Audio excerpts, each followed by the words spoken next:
গতকালকে ভিডিও দিতে পারি নাই, তোমরা অনেকেই মিস করছো আমাকে, আর সবাই বড় ভিডিও চাইতেছো। তা আসসালামু আলাইকুম, তোমরা সবাই কেমন আছো? আশা করি সবাই ভালো আছো। আলহামদুলিল্লাহ আমরাও ভালো আছি।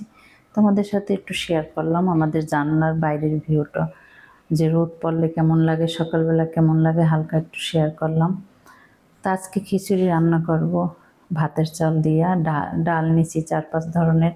ওই দিনও রান্না করছিলাম, ওই দিন নাকি অনেক মজা হয়েছে। আমার হাজব্যান্ড বলে একটু খিচুড়ি রান্না করে দাও, একটু বৃষ্টি বৃষ্টি পড়তে আছে, খিচুড়ি ভালো লাগবে, এরপর তো বৃষ্টির দিন শেষ হয়ে যাবে আর খিচুড়ি খাবো না আমরা। তা আমি বলছি, কে বলছে সবসময় সব কিছু খাওয়া যায়? বৃষ্টি ছাড়াও খিচুড়ি ভালো লাগে মাঝে মধ্যে রান্না করলে। তা তোমরা তোমাদের সাথে আমি অনেক কিছু শেয়ার করব আজকে।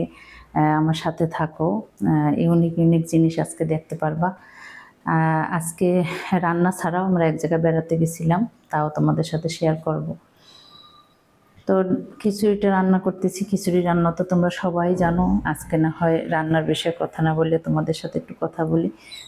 কয়েকদিন ধরেই আমি শুধু রান্নার বিষয়ে কথা বলি, কথা বলা হয় না তোমাদের সাথে, কারণ ছোট ভিডিও, রান্নার বিষয়ে বলতে বলতে ভিডিও শেষ হয়ে যায়। আর আমার কথা সবাই তোমরা অনেক পছন্দ করছো, এই জন্য আমার নিজের কাছেও নিজের অনেক ভালো লাগে। তোমাদের দোয়ায় আল্লাহর রহমতে আস্তে আস্তে করে আমাদের সব সমস্যা একটু একটু করে সমাধান হইতে আছে। মানুষের সমস্যা তো আর চিরকাল থাকে না। আমরা যেহেতু রিপ্লাই ভিডিও বানাই, এই জন্য তোমাদের কাছে একটা অনুরোধ রইল যে রিপ্লাইয়ের ভিতরে মানে কিছু কিছু মানুষের নাম না নিলে আমাদের জন্য রিপ্লাই ভিডিও বানাতে সুবিধা হবে। কারণ কি, আমরা যদি রিপ্লাই ভিডিও বানাতে যাই, আমরা ভিডিও কমেন্ট পাই না।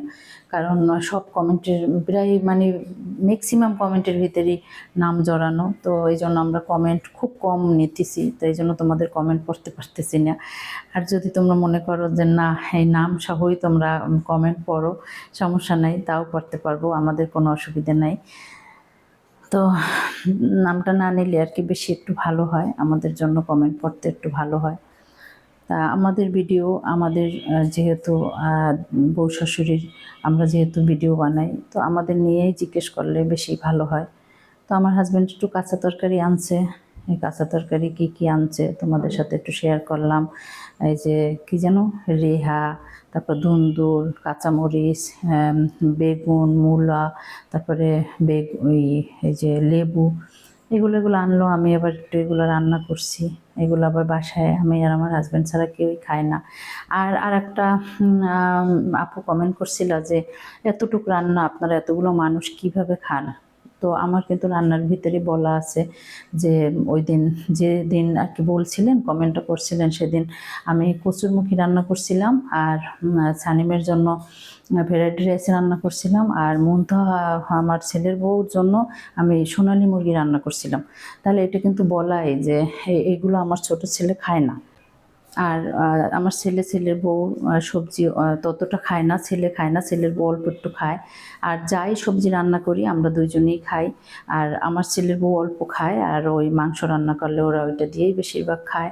তাও 3 জনের জন্য 3 ধরনের রান্না করতে হয়। আমাদের জন্য একরকম, ছেলের বউর জন্য একরকম, ছোট ছেলের জন্য একরকম। তাই এটা কিন্তু বলা, তাইতে তো আর এত এত সবজি রান্না করার কোনো প্রয়োজন নেই, কারণ যেহেতু সবার খাবার আলাদা আলাদা, যে যেটা খায় আমি ওইটাই রান্না করার চেষ্টা করি। আর এই যে দেখো, ট্যাংরা মাছটা আমি কষাইয়া আমি ঝোল ঝোল রান্না করছি, কিন্তু কষানোটাই আমি ভিডিও নিছি, ঝোল ঝোল আর ভিডিও নেওয়া হয় নাই। অনেক দিন ধরে আমি তোমার আন্টি ভিডিও অনেক দিন ধরে নিই নাই, তো এই জন্য একটু ভুলে গেছি। তা তোমরা মানে আমার কথায় যদি ভুল হয় তোমরা ক্ষমা দৃষ্টিতে অবশ্যই দেখবা। তা আমরা তো এই দিনে সবাই খাই আমরা, পেয়ারা। আর আমি কিন্তু রাইস কুকারে ভাত রান্না করে রাইস কুকার রাখলে একদম গরম থাকে। আর এই জায়গাটা যেহেতু ফাঁকা, আমাদের সোফাটা যেহেতু নাই, এই জন্য এই জায়গাটা চিন্তা করছি আমরা ভিডিও বানানোর একটা জায়গা বানাবো। কারণ ওই রুমের ভিতরে দেখা গেল সানিম সন্ধ্যার পরে পড়াশোনা করে, আমার ছোট ছেলে, ওই জায়গায় আমরা ভিডিও করতে গেলে ওর পড়াশোনায় অনেক ডিস্টার্ব হয়। এই কারণে এই জায়গায় আমি ভিডিওর জন্য একটা জায়গা বানাইছি। ওই রুম থেকে বেডটা নিয়ে সেই রুমে দিয়া, তারপর আমার ছেলের বউ ঘুম থেকে উঠে বলে কি, মা এটাই সুন্দর কাজ করছো, এখানে আমরা এখন লাইভ করতে পারবো, ভিডিও করতে পারবো, চিল্লি চিল্লি কথা বলতে পারবো, তাহলে আর সানিমের ডিস্টার্ব হবে না। আমি বলি হ্যাঁ, এই জন্যই এখানে এটা বুদ্ধি করে বানাইছি। তোমাদের সাথে আজকে ছোট্ট একটা কথা বলি। আমি কিন্তু আমার লাইফ হিস্টোরি আমি কোনো কিছুই বলি নাই। আমি একসময় তোমাদের সাথে বলবো, তোমরা কিন্তু অনেকেই কমেন্ট করো, আন্টি তোমার ছোটোবেলা মা মারা গেছে, তুমি কীভাবে বড় হয়েছো, তুমি আমাদের সাথে সব কিছু শেয়ার করো। আমি সব কিছু শেয়ার করব, আমার লাইফের, আমার বিয়া, আমার জন্ম, আমার কিভাবে কি হয়েছে, আমি সব কিছু শেয়ার করব।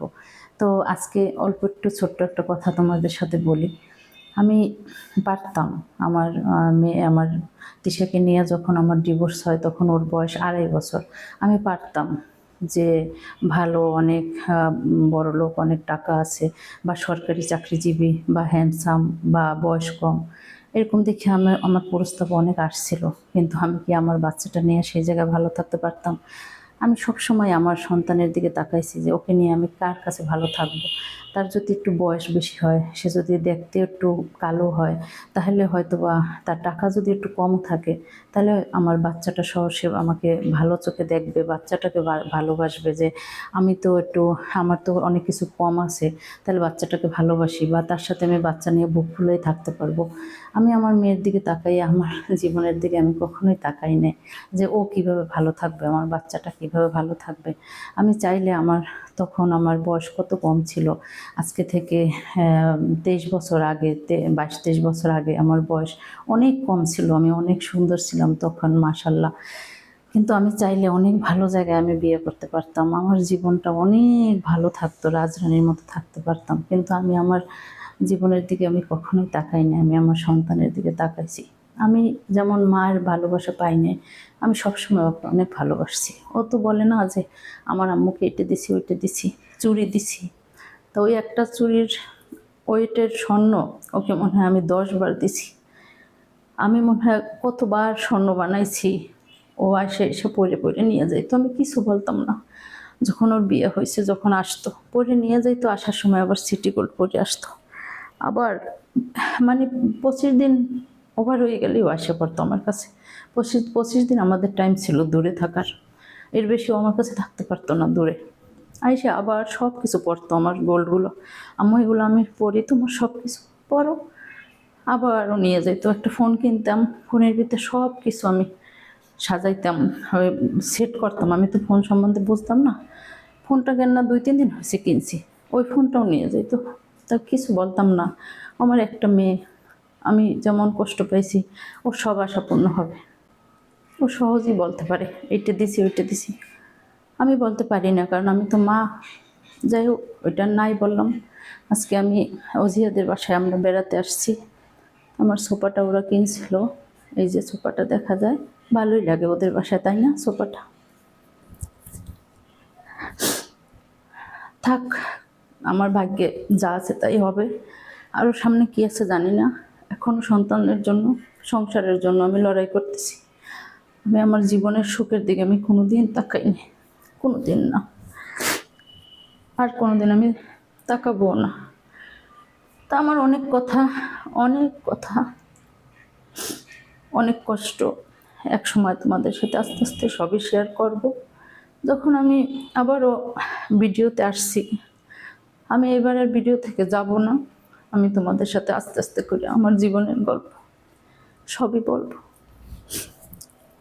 তো ওদের বাসায় আসছি, বারবার আমার ছেলের বউ বলে, মা তোমাকে নিয়ে আসাটা মনে হয় ঠিক হয় নাই, তুমি কি কষ্ট পাও সোফাটা দেখতে?